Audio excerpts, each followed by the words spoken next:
La suite de ce journal avec la deuxième session ordinaire du Conseil économique et social qui s'est ouverte ce matin au siège de la dite institution. Paul Biya-Oguemba, son président, a donné le top des travaux de cette session. C'était en présence de plusieurs invités, comme nous le rapporte Frédéric Alogo et c'est ça, Idriss Mungala de la presse du CES.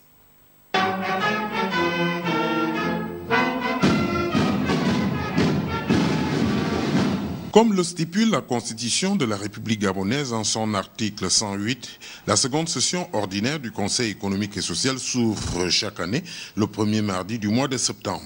C'est le ministre de la Justice, garde des Sceaux, Séraphin Mudunga, qui a représenté le Premier ministre empêché à cette session qui commence ses travaux ce jour jusqu'au 17 septembre 2015. Il s'agira pendant 15 jours de débattre de 3 thèmes qui ont retenu l'attention des 99 membres de cette auguste Assemblée constitutionnelle. La dette intérieure de l'État gabonais, la création exponentielle des écoles et établissements d'enseignement privé au Gabon et enfin la gestion foncière du Gabon. Le président du Conseil économique et social a indiqué quelques pistes au sujet de la dette du Gabon.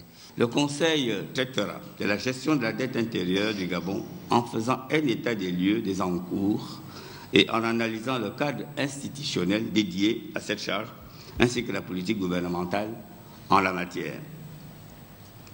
Le Conseil, à travers le traitement de ce thème, doit pouvoir identifier les facteurs déterminants du maintien ou de la hausse actuelle de la dette intérieure.